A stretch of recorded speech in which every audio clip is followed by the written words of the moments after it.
Let's talk about the communications. So we know that whenever two processes want to communicate, it is generally called as inter-process communication. Then there are two ways.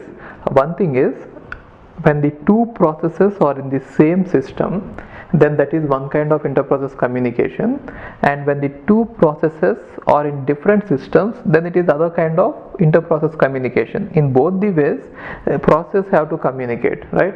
And here whatever we need this, we have already seen all those things in the synchronization methods.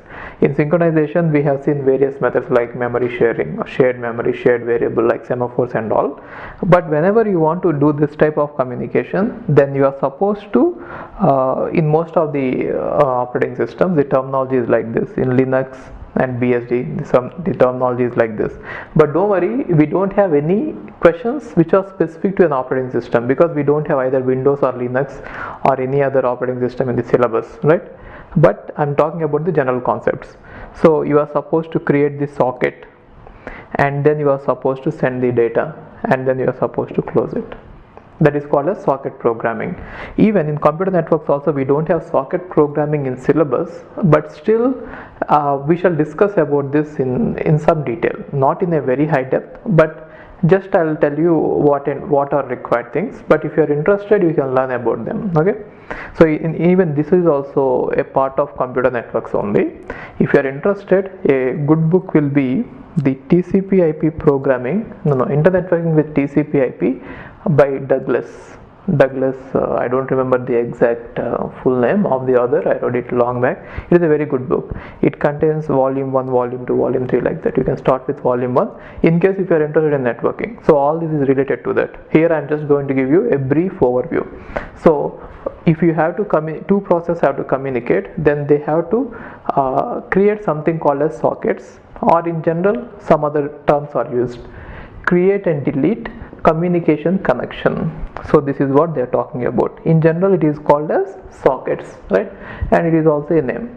And after creating these sockets, you should have the system calls to send, receive messages. And after you send the messages, there should be something related to transfer status information, which is nothing but acknowledgements, whether the message is being received by the other side, or is it still pending, or the transfer is still going on, all such things. And then finally you should be able to attach or detach remote devices. You should have system calls to connect to the remote devices. For example, if you have a laptop in an office, you can connect via Wi-Fi to a printer. That is nothing but the connecting to a remote device, and this connection to the remote device can also be done by the system calls. From a program you can do it, right? So any operating system in general is supposed to provide all these system calls. Originally DOS was not having this. DOS was not having all these system calls provided in it.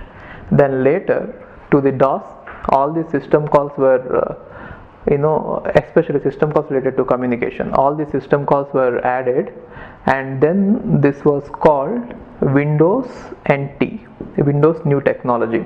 Anyway, we don't have these technologies in syllabus, either DOS or Windows or Linux. We don't have that in syllabus, so just try to remember these general concepts.